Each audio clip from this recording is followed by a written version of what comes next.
dos pastores aqui da igreja, o pastor Marcelo, o pastor Rui, dar as boas-vindas a todos que estão nos visitando aqui nessa noite. Eu sei que tem irmã aqui lá do Riacho, né, irmã? Lá do Novo Riacho, que está sentada ali atrás. Sejam todos bem-vindos, aqueles que estão conosco aqui nesse dia tão especial. Eu vou passar a palavra para o pastor Ronaldo, que estará pregando nessa noite, pastor convidado pela SAF, aqui da Igreja do Lindéia, pastor que eu conheço há mais ou menos 54 anos, muito tempo, né, pastor? Que Deus abençoe. Irmãos, antes do pastor dar a palavra, só deixaram um recado aqui, não está na liturgia não, mas deixaram aqui, ó, reunião da UMP amanhã, na escola dominical, tá bom? Pastor, que Deus abençoe, a palavra está com o irmão. Obrigado, reverendo Sérgio. Nós nos conhecemos realmente, né? Eu estava falando com a minha esposa, 54 anos é a minha idade. Então eu mereço presente hoje também. É minha idade, eu fiz 54 anos. Irmãos, vamos abrir no Salmo 67. Mas nós vamos ler muito versículos. Daniel vai ter muito trabalho. Depois a SAF vai te recompensar, tá bom, Daniel? Cadê o Daniel? Depois ele vai recompensar você, vai te dar um presente especial. Porque você vai trabalhar muito com os textos bíblicos aí hoje. Está aqui comigo a melhor parte de mim, a minha esposa idônea, a Sandra Valverde está aqui. Sandra, faz assim só para saber que eu não estou mentindo.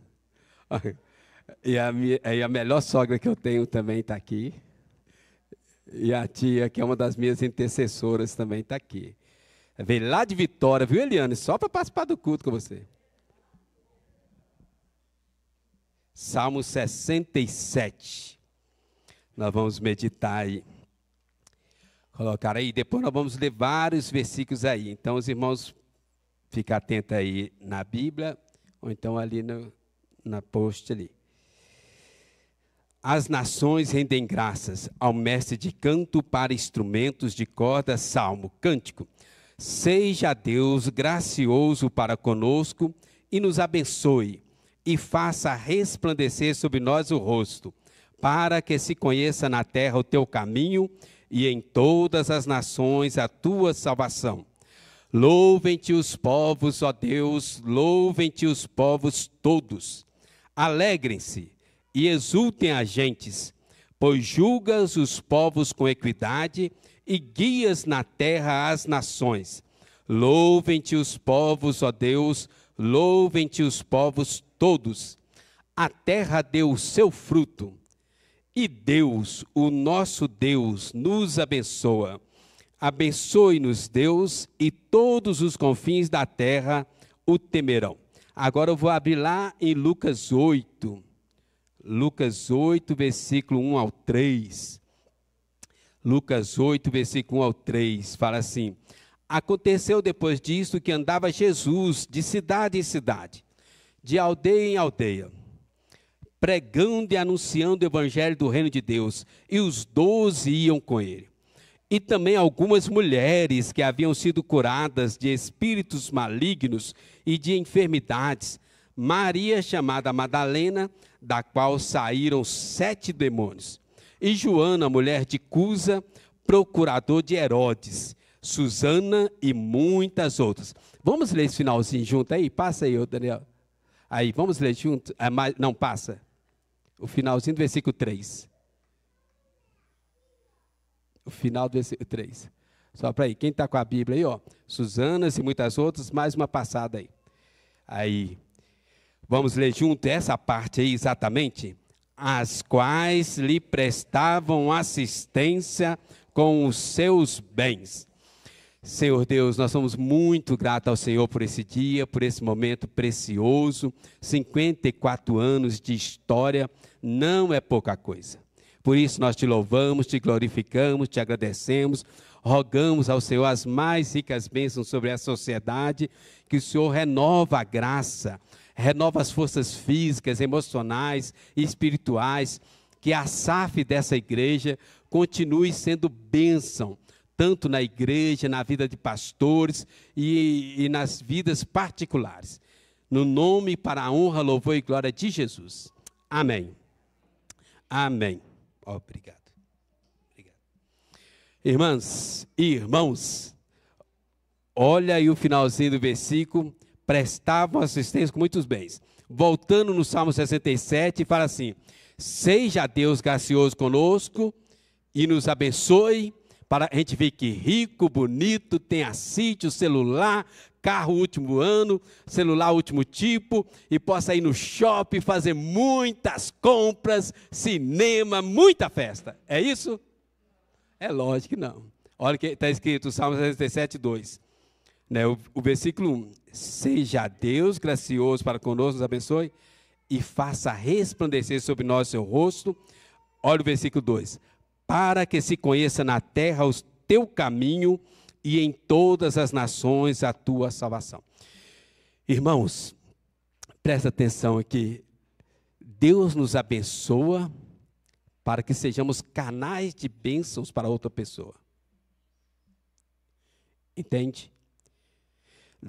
As bênçãos de Deus em nós não podem ter um fim em nós mesmos. Nós somos canais da graça de Deus.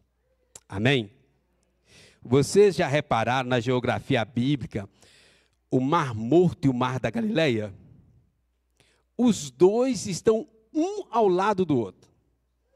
Mas quando nós lemos os evangelhos, há uma grande diferença entre os dois.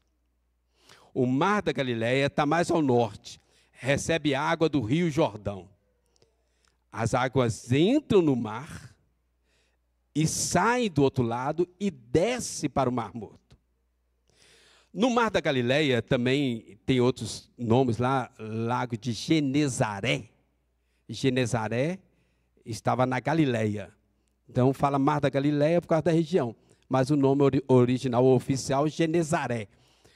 No Mar da Galileia há uma abundância de vida, de peixes. Foi ali que Jesus realizou vários milagres.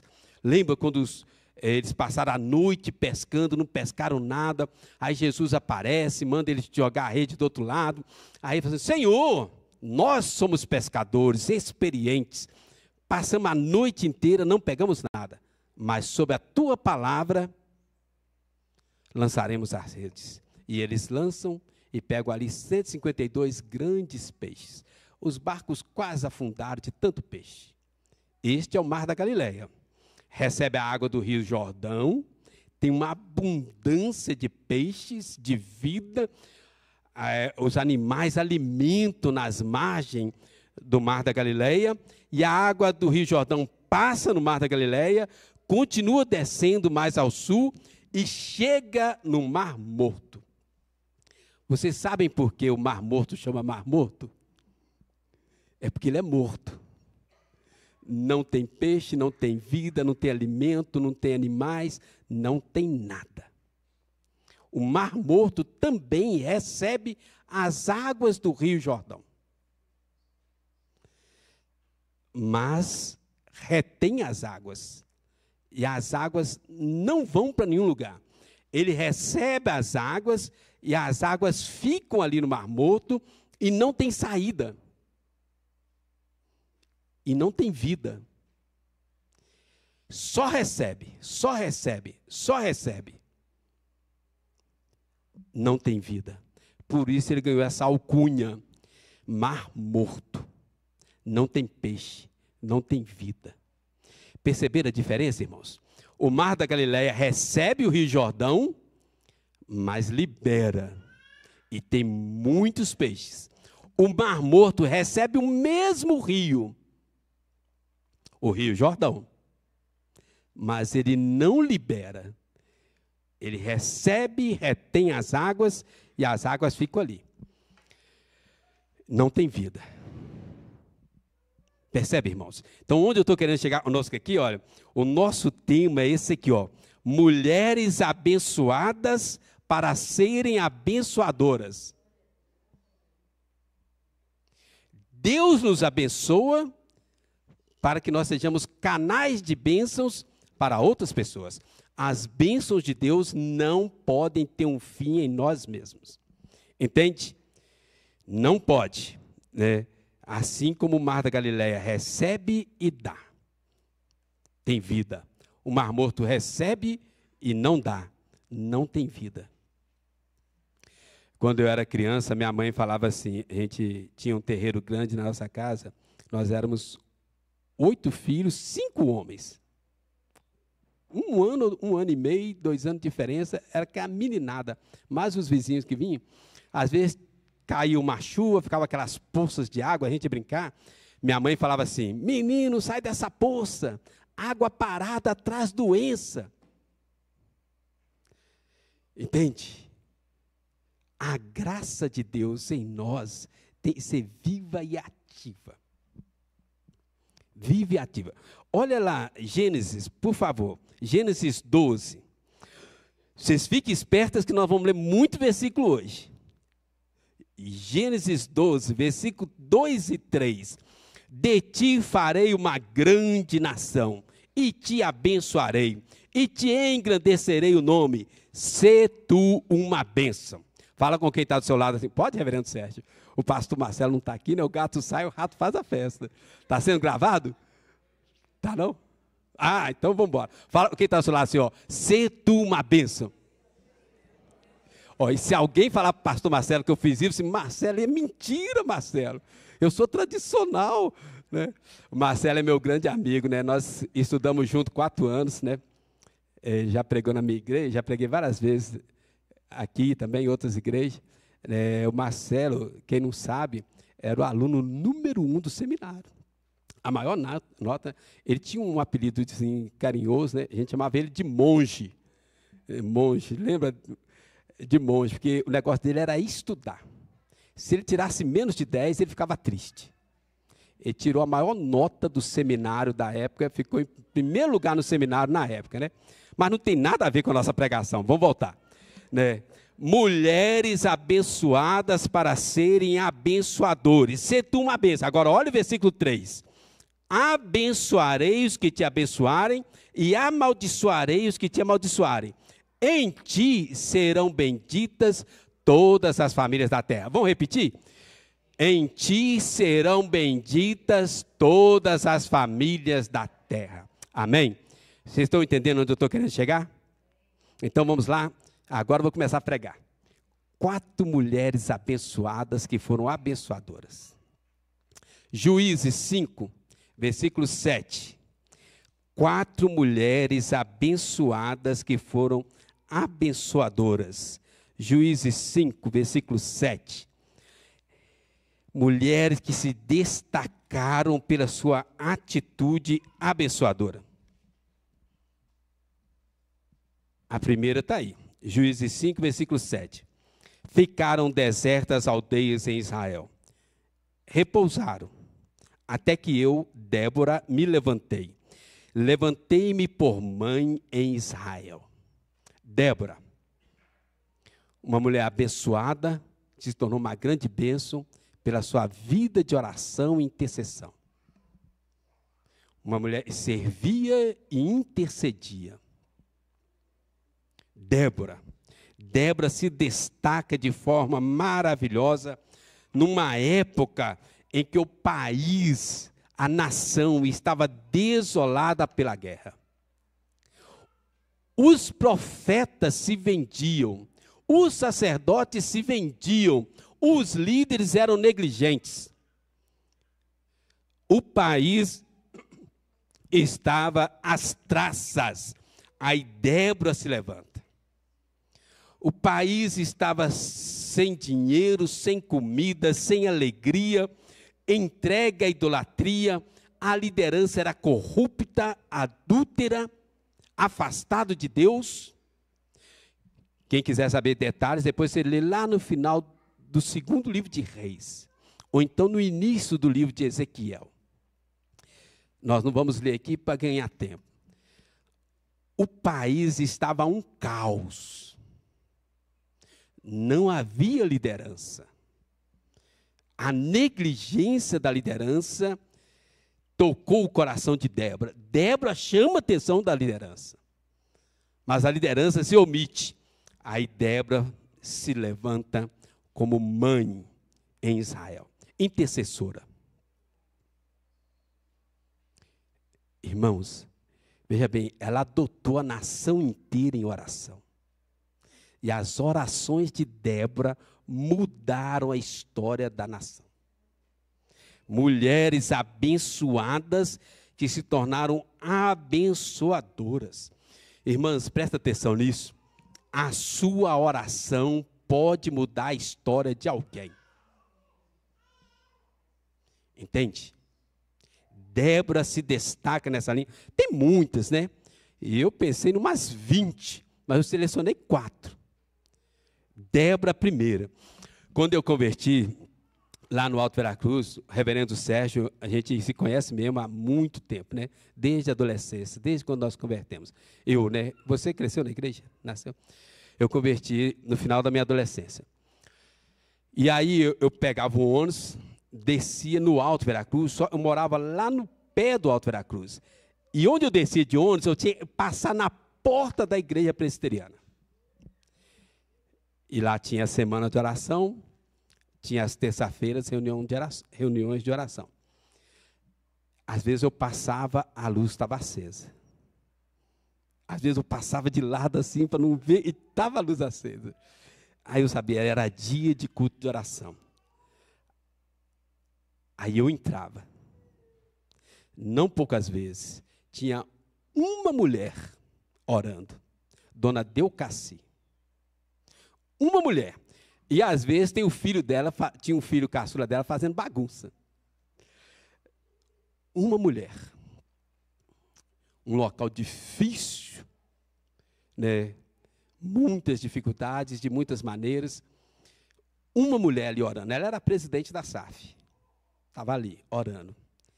Às vezes eu entrava, sentava no fundo, orava, encerrava. Aí ela tomou uma atitude. Vou adotar esses jovens e adolescentes em oração. Ela chamava a gente na casa dela. Orava com a gente. Daí a pouco estava cheio de jovens e adolescentes orando lá com ela. Olha que coisa linda, irmãos. Ela faleceu rápido, com um problema no coração. Mas daquelas crianças, jovens, adolescentes, saíram 6 pastores presbiterianos. Vários viraram presbíteros. Hoje, aquele menino que ficava fazendo bagunça lá enquanto orava, é o pastor da igreja presbiteriana do Alto Veracruz. Hoje ele é o pastor lá. Eu sou pastor agora da igreja no bairro ao lado, né, chama Igreja Presbiteriana Região Leste, no bairro Veracruz. Entende, irmãos? Uma mulher orando mudou a história da igreja. Entende? Os homens que estão aí, para não falar, eu só estou falando para a mulher, coloca um versículo para os homens aí, Daniel. Ezequiel 22:30. Ezequiel 22:30. Esse é exclusivo para os homens. Homens, forte. Vão perder para as mulheres, não. Vamos ler junto aí. Ezequiel 22:30.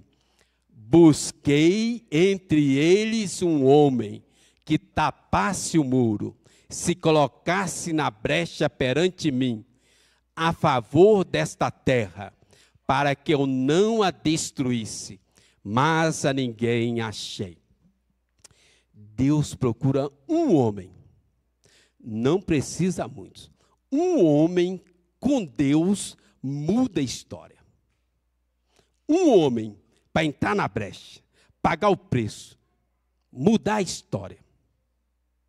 Vamos voltar para as mulheres. Segunda mulher que eu queria destacar, lá em Romanos 16, versículo 3 e 4, Priscila, Débora era abençoada, tornou uma abençoadora por causa da vida de oração, intercessão pela nação.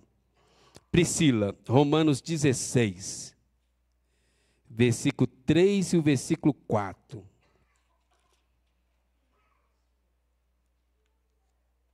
Eu estou com uma Bíblia nova aqui que eu ganhei de presente de alguém, por isso que está difícil de abrir. A letra ainda está colando as páginas, né? Romanos 16, aí, irmãos, olha o versículo 3 e 4.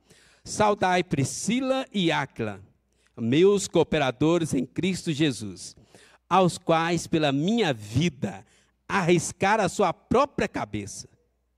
E isso lhes agradeço, não somente eu, mas também todas as igrejas dos gentios. Priscila, uma mulher abençoada, se tornou abençoadora, arriscando a própria vida. Irmãos, presta atenção, era uma época que as mulheres não eram notadas. Não eram notadas. Eu até, quando a Eliana me convidou, primeira pregação veio na minha cabeça, vejam lá, mulheres virtuosas, mulheres notáveis que não são notadas.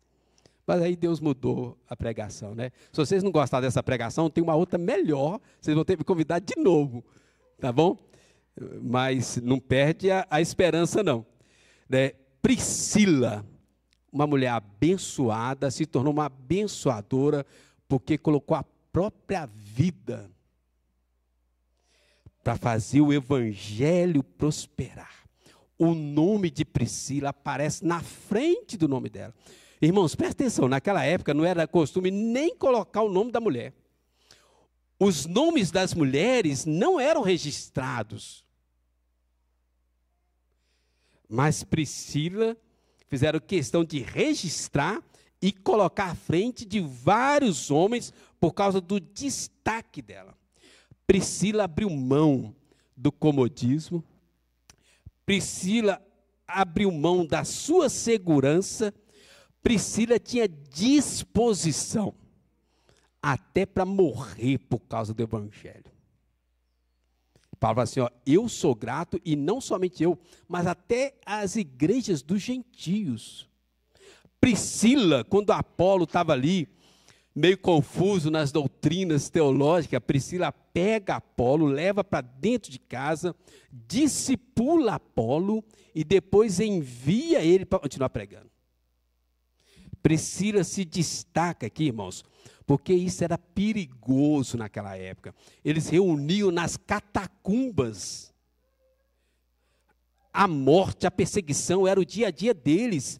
Muitos perderam a família, muitos perderam a casa, perderam o emprego, perderam o crédito, perderam a própria vida. Mas Priscila não se importava consigo mesma. Priscila tinha um propósito de vida, o evangelho. Priscila é uma mulher abençoada e se tornou uma abençoadora. Diferenciada. Mudou a história. Logo depois, quando eu converti, eu era presidente da mocidade. A gente fazia intercâmbio muito com Washington Pires, fazia também muito intercâmbio com Sabará.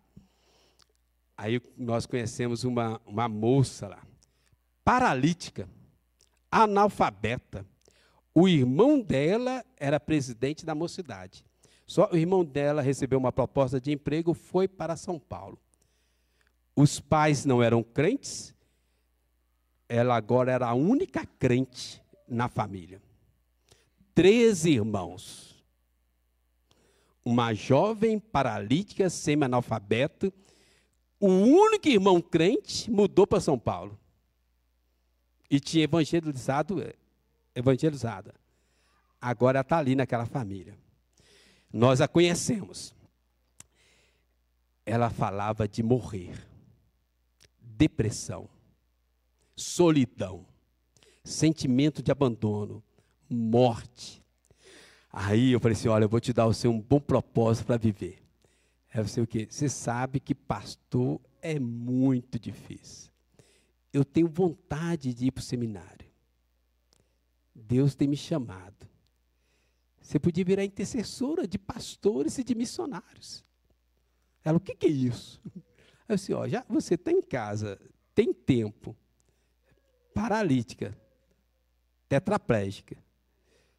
Você pode gastar a sua vida orando pelos pastores e pelos missionários. E assim sucedeu, irmãos. Aquela menina pegou uma vida de oração, decidiu consagrar a sua vida para orar pelos pastores e missionários. Eu já levei muitos missionários na casa dela, né? Muitos missionários. Os missionários vão lá pensando que vão ser abençoados, e eles que saem para abençoar, e eles que saem abençoados. uma mulher abençoadora. Aquela menina virou presidente da mocidade, virou professora dos adultos. Primeiro ela foi professora do departamento infantil, depois professora dos adultos. Hoje ela é líder do conselho missionário. Entende, irmãos? Nós podemos gastar a nossa vida de várias formas, ou até jogá-la fora, com as coisas desse mundo. Mas você pode gastar a sua vida pelo reino de Deus. Amém? Débora resolveu se consagrar em oração, mudou a história da nação.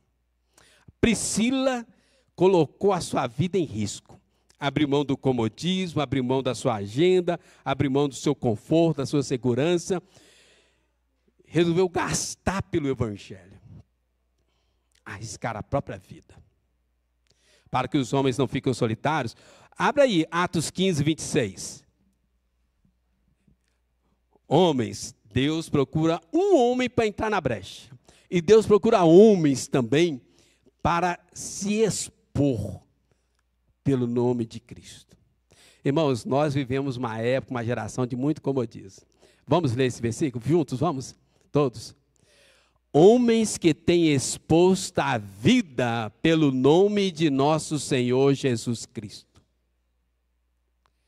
Irmãos, nós vivemos os últimos dias. Cada dia está mais perto a volta de Jesus. As profecias estão se cumprindo todas. Outro dia alguém falou assim, pastor, qual profecia ainda não se cumpriu? Não sei, todas estão se cumprindo. A pregação do evangelho, o evangelho já está chegando a todas as nações, estão se cumprindo. Irmãos, virão dias, e não demora, em que ser crente é correr risco de vida. Homens, presta atenção nisso. Os últimos dias já chegaram. Já estamos vivendo os últimos dias. A grande tribulação já bate à nossa porta. Não dá mais para brincar de crente. Está chegando o dia que ser cristão é colocar a vida em risco, como Priscila. Como esses homens aí de Atos 15, 26. Alguém sabe quem está sobre quem ali? É sobre Paulo e Silas. Vamos seguir aqui, vamos botar aqui mais mulheres. Segundo livro de Reis, capítulo 4, versículo 8. Sunamita. Débora mudou a história por causa da sua vida de oração. Priscila arriscou a própria cabeça para que o evangelho avançasse. A Sunamita é diferente. Olha que interessante essa mulher, irmãos. Essa é uma das mulheres que eu admiro na Bíblia pela sua perspicácia. Segundo livro de Reis, capítulo 4, versículo 8. Até o versículo 10.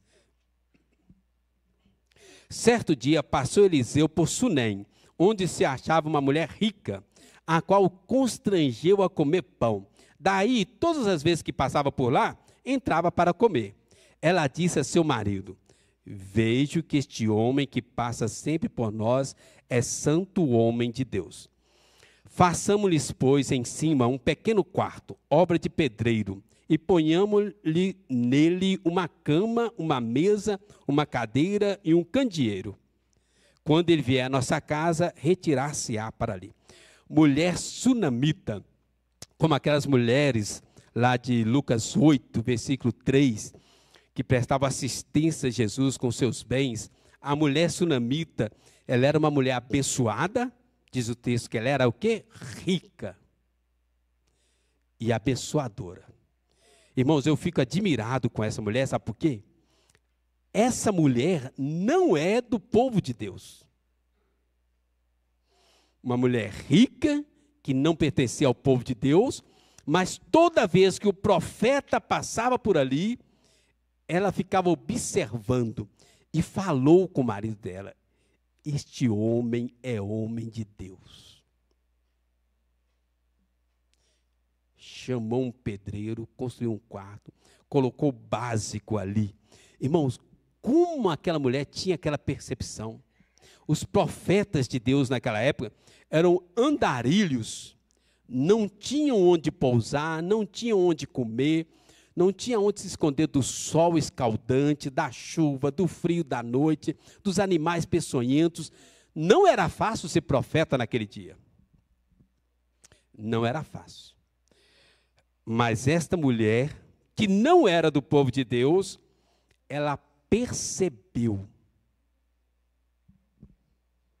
que ele era homem de Deus e resolveu abençoar a vida dele com os seus próprios bens. Veja bem, irmãos, os bens eram dela, o dinheiro era dela. Ela e o marido dela conquistaram, ganharam, era tudo dela. Ela nem era do povo de Deus. Não sei aqui, quando eu converti na nossa igreja, a gente tinha um costume lá no Alto da Cruz, estava muito visitante, a igreja lá, ficava na praia, a gente falava assim: irmãos, agora nós temos um momento de recolher dízimo e oferta. Isso é algo do povo de Deus. Você que é visitante, que não é crente, isso não tem nada a ver com você. A gente pedia desculpa para os visitantes, para eles não poderem contribuir.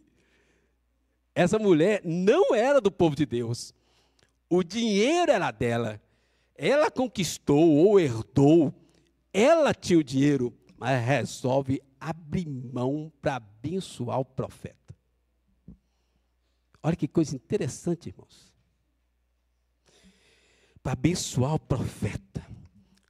Hospitalidade, sensível ao Espírito Santo, humildade, discernimento. Dá para fazer uma lista de qualidades dessa mulher. Uma mulher exponencial. Essas características, irmãos, nós encontramos em cristãos maduros. Não numa nova convertida ou uma pessoa que gostava do povo de Deus. Mas essa mulher tinha essas características. É muito interessante, irmãos. Nós vamos ler um versículo para os homens também, para eles não ficar tristes. Atos 4, versículo 36 e 31. Coloca para mim fazer um favor. Irmãos, tem uma tia, irmã da minha sogra, que ela tem um coração assim. Ela construiu um quarto pastoral, ela mora lá em Vitória, o reverendo Sérgio. Ela construiu um quarto, lá assim, Ronaldo, quando você quiser vir, tem um quarto pastoral para você ficar aqui no fundo. Aí depois ela comprou um sítio, um local maravilhoso. Depois, reverendo Sérgio, você procura aí no Google, lá, Matilde, Espírito Santo. Local de cachoeira, colonizado pelos europeus. Local lindo, cheio de cachoeira, plantações de uva, essas coisas. Aí ela comprou um sítio, e o que ela fez no fundo do sítio? Uma suíte pastoral. Bênção, né?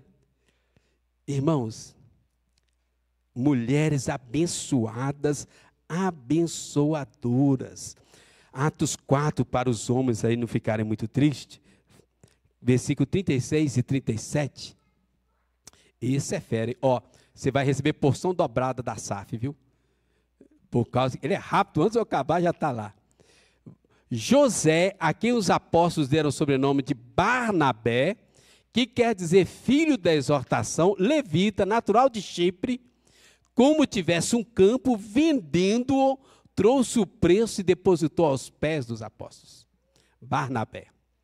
Quando eu converti, tinha uma música, né? Barnabé, filho da consolação.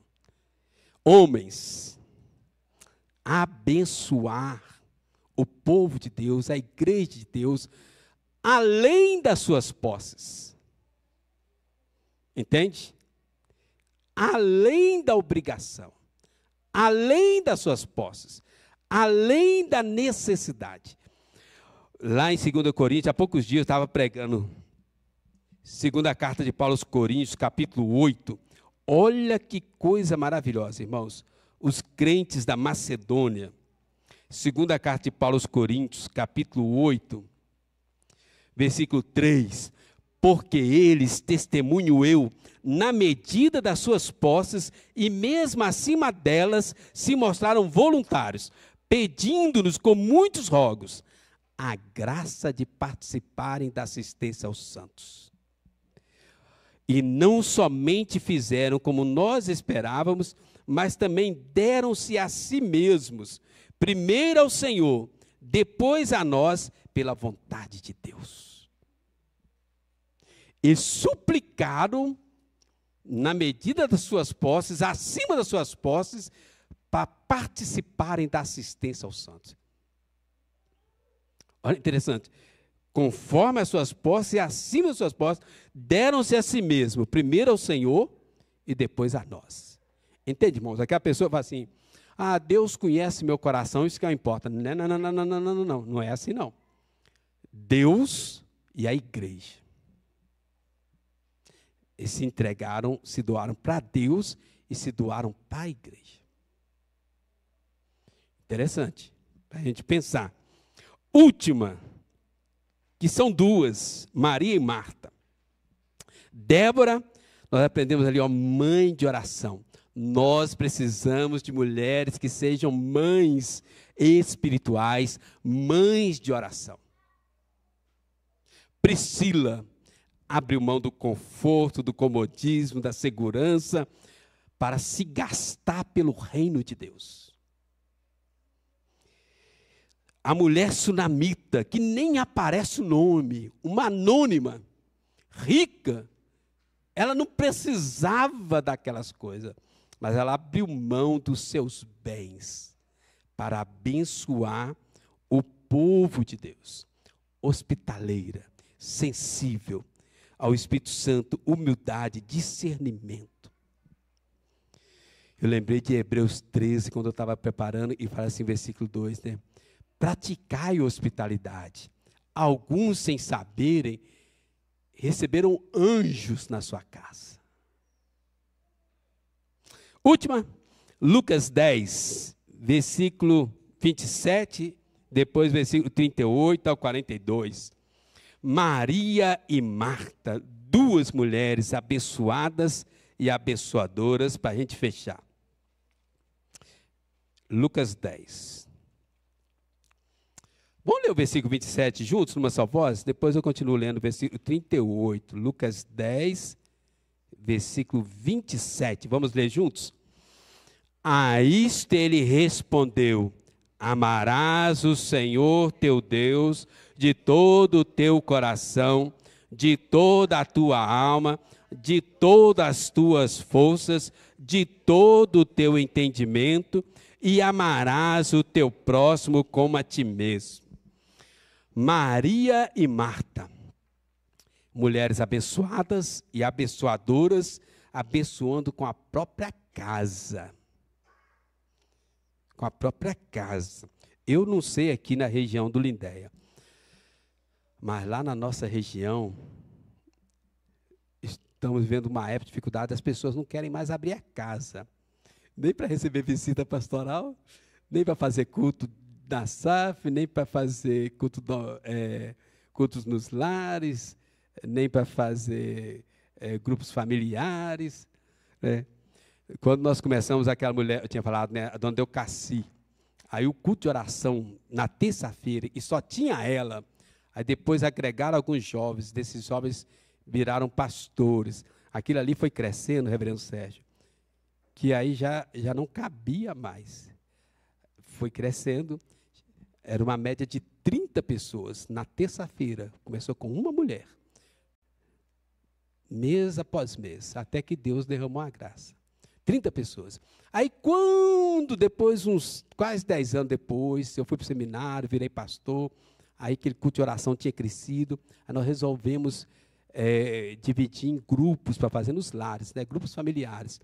Nós chegamos a ter 9 grupos familiares, reunia mais de 100 pessoas, né, e as pessoas suplicavam para fazer culto na casa dela. Eu tinha que fazer escala, fazer fila, até de 1 mês para esperar, 2 meses, as pessoas, dia tal, é aniversário meu, tal. Eu disse, vai entrar na fila aqui. Ou marca com antecedência. Eram 9 grupos espalhados. As pessoas suplicavam para fazer culto na casa. Agora nós estamos vivendo uma inversão. As pessoas não querem mais que a igreja vá na casa. Lá na nossa região. Eu sei que aqui é diferente. As pessoas não querem mais a igreja na casa. Não querem mais receber a casa para fazer culto. Não querem mais fazer culto de ação de graça. Não querem mais fazer culto de aniversário. Não querem mais receber a palavra em casa. Não querem mais. E aí, irmãos, nesse momento aqui, para a gente fechar, nós chamamos Maria e Marta. Irmãos, veja bem, receber Jesus com os apóstolos não era coisa fácil. Não era coisa fácil. Imagina chegar de repente na sua casa, Eliane, 13 homens, faminto, pé sujo. Ela está rindo assim, eu não recebo de jeito nenhum, eu li o pensamento dela. Eu mando voltar da porta para fora. Misericórdia, Eliane. Você não aprendeu nada na pregação. Irmãos, de repente chega Jesus na sua casa. Está entendendo aqui? Eu estou querendo defender Marta. Nós precisamos de Maria, mas nós precisamos de Marta também. Eu já vi pastores falando mal de Marta, eu não consigo falar mal de Marta. E eu queria mostrar alguns detalhes para você, rapidinho, para a gente fechar aqui. Maria e Marta eram abençoadas, as duas, ambas eram abençoadas e abençoadoras. Elas estão cumprindo o grande mandamento do versículo 27. Maria praticava o grande mandamento. Olha o versículo 27, a parte A. Amarás o Senhor teu Deus de todo o coração, toda a tua alma, de todas as tuas forças, de todo o teu entendimento. É isso que Maria está fazendo. Maria se aquedou aos pés do Senhor, bebendo da fonte, amor a Deus. Mas olha a continuação do mandamento. E amarás o teu próximo como a ti mesmo. Marta estava ali preocupada. Meu Senhor Jesus acabou de chegar com os apóstolos. Eles devem estar com fome. Eles devem estar precisando lavar os pés. Eles devem estar querendo um café, um pão de queijo. E ela correu para a cozinha para fazer. Irmãs, qual irmã aqui, se chegar o pastor reverendo Sérgio, ou o reverendo Marcelo, o Rui, qual irmã aqui, e o pastor chega na sua casa de surpresa e vai sair e você não vai dar nem um café e um pão de queijo? Faz isso, que no domingo ele vai usar você de ilustração na pregação. Eu não faço isso de jeito nenhum. Essa semana eu estava visitando irmãos, temos que orar, né? Irmão, estou falando sério. Marta estava cumprindo o grande mandamento, hospitalidade. Lembra Hebreus 13, 2 que eu citei aqui? Alguns, praticando a hospitalidade, receberam anjos na sua casa. Agora, aqui não é um anjo, é o Senhor Jesus Cristo. Irmãs, quando eu comecei meu ministério, eu tinha costume, tirava terça-feira para visitar. Então, eu morava aqui em Contagem, pastorei a igreja do Alto Veracruz 18 anos, morando aqui em Contagem, no Riacho. Então, eu almoçava, tipo 11 horas da manhã, meio-dia eu ia para o Alto Veracruz, ficava a tarde inteira fazendo visita, e à noite tinha o culto de oração, que era dirigido pela SAF. Ok? Fazia 6, 7 visitas à tarde. No começo, eu caía na besteira de avisar que eu ia fazer visita. Ó, irmã, terça-feira eu vou na sua casa, vou na sua, vou na sua, vou na sua. Reverendo Sérgio, o que acontecia quando chegava na terceira casa? Eu já estava estourando de tanto comer. Aí eu chegava na quarta casa, mas pastor, o senhor não vai provar o pudim de leite condensado? Sim, irmã, não tem espaço, mas pastor, o senhor vai fazer desfeita do meu pudim? Aí chegava na quinta casa, parei de marcar visita, eu ia de surpresa. Não, pastor, o senhor veio te avisar, é assim mesmo, irmã, sem avisar. Né? Irmãs, nos primeiros meses do meu ministério, eu engordei 6 quilos. Estou falando sério. Agora imagina, irmãs, se Jesus chega na sua casa. Maria escolheu a boa parte, mas Jesus não está criticando Marta. Olha que interessante, o reverendo Sérgio já deve saber disso, melhor do que eu. Olha quando fala aí, versículo 10, versículo 40, Lucas 10, versículo 40. Marta agitava de um lado para o outro, ocupada em muitos diáconos. Diaconia é a palavra aí. Percebe? No grego nós temos 3 palavras para serviço. Leitórgos, de onde nós tiramos liturgia, que é o serviço prestado a Deus. Doulos, né? Doulos, que é o serviço escravo, né? Sem direito a pagamento. E a palavra diáconos, que é a palavra aqui, diaconia. Essa palavra está aqui no texto. Não estou defendendo o ofício de diaconisa. Não é isso. Ela estava ali, se você olhar a tradução, diácono é serviço voluntário prestado aos irmãos. Maria está aqui, amor a Deus. E Marta, amor ao próximo. As duas eram abençoadas. As duas estavam cumprindo o grande mandamento. Quando Marta percebe ali que ela estava perdendo um pouco ali, ela disse, Senhor, manda ela me ajudar. Não, ela escolheu a melhor parte, você escolheu essa. Mas Jesus não está impedindo. Eu dou glória a Deus, graças a Deus, né? Glória a Deus é coisa pentecostal. Eu dou graças a Deus pelas Martas que tem na igreja. É uma salvação para o pastor, não é não? É uma salvação para o pastor. Quando eu comecei meu ministério, eu tinha que arrumar a Santa Ceia, e às vezes passar pano na igreja antes do culto começar, eu tinha que conferir banheiro, colocar papel higiênico, que não sei o quê, e arrumar flores. Olha uma flor bonita dessa. Quando que um pastor vai colocar uma flor bonita dessa? Graças a Deus pelas Martas da igreja. Mulheres abençoadas e abençoadoras. Entende? Os homens aí, para não perder o costume, lembra de Ló. Ló é quem Hebreus 13:2 está citando, que praticando a hospitalidade, recebeu anjos. Lembra de Abraão, que também recebeu anjos. Lembra de vários homens, né? Os pais ali, Manoá, pai de Sansão, recebeu anjos. Praticai a hospitalidade. Seja bênção na vida de outros. Amém? Conclusão. Vivemos tempos difíceis. Os últimos dias da humanidade se aproximam. Não dá para esperar mais. Precisamos de mulheres abençoadas que sejam abençoadoras. Não seja um mar morto que recebe, recebe, recebe, recebe e nunca distribui. Entende? Seja um canal da graça de Deus. Deus procura mulheres que servem e intercedem. Mulheres abençoadas, mas que também sejam abençoadoras. Amém? Qual que é o nosso desafio? Você precisa receber Jesus no seu coração. Sem Jesus, nós jamais conseguiremos. Por isso que a mulher sunamita é um mistério para mim.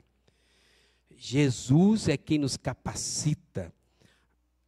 Ele nos abençoa e nos faz abençoadores.